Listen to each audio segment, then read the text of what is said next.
Hey guys, it's Clairo and I'm going to present you with some results from the collaboration with Marushko on the topic of three-shot cap the collector. It was one of the many issues and pain points that were given in the GTA Discord thread, so we decided to research the phenomenon. From the great work done by both Izawi and Stereotypical, we know that there are 4 different positions that the collectors can end up in. More on that later. What we figured out through our testing is related to the camera. So we know that the camera likes to skip pixels, which makes it impossible to have one single lineup. However, there are only so many pixels that you can encounter. We counted precisely 3 different camera pixel possibilities. Now let's get back to the positioning of the collectors. The 4 positions can be classified by common and uncommon. The first 2 are quite common, and the data from the testing showed that number 2 is that bit more frequent than number 1. What was really interesting, though, was the fact that before we switched from SSD to RAM disk, number 1 was by far the most common one. Here on the screen, you will see all 4 of the different positions. Now, from the tests, we actually found a 5th one, which is very similar to number 2, therefore we named it 2.1. And about the camera pixels, there is -1, 0, and +1. We use the door as the reference, so -1 means that when aligned with the door, the scope is outside the frame. 0 is when the scope aligns perfectly with the door, and +1 is when it's inside a little. On +1, if you go 4 pixels to the right, the scope is a little bit outside the door frame. If you want to change the pixel, you can do so by scoping out a little bit, moving the x-axis, and then scoping back in fully. With all of these characteristics, here are all the 15 possible CtC scenarios that you can get randomly in a run. So, to demonstrate this visually, let's take position number 1, pixel -1.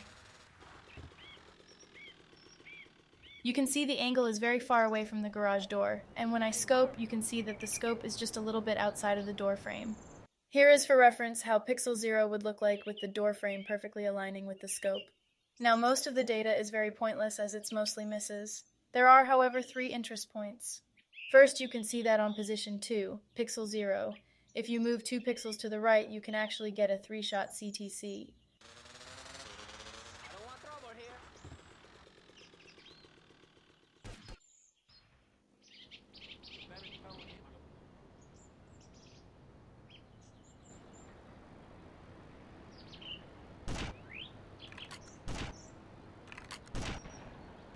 This is, however, fake consistency, as we couldn't explain for what reason it just didn't work sometimes. We did notice that sometimes the collectors stopped further than they should on position 2, and here is a side-by-side picture of position 2 and 2.1. The way we define 2.1 is by looking at the traffic light on the right. You can see that in one case you can barely see it, in the other one it's out of frame. The other interest point is on position 2, pixel -1. According to the data we gathered, you can shoot 1 pixel to the right, then move 1 more and shoot again, and on theory, you should be able to kill both collectors.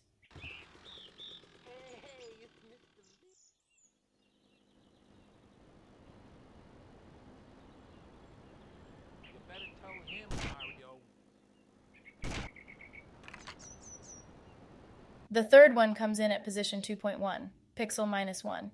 Now this one is the most inconsistent of all interest points, as somewhere in that setup you can actually kill the 2 collectors, but the data points to it being random.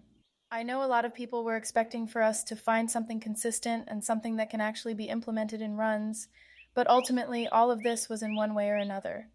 Random. Still, some interesting stuff did come out of this research. First, if you manage to shoot the M4 guy first, and your setup is good for shooting the shotgun guy as well, the flying corpse of the M4 guy can tank your shots, so you'd have to wait a bit. Second, for every single possible position and pixel, there is a lineup that can at least blow up the bike, thus rendering the CtC snipe as random myth. False.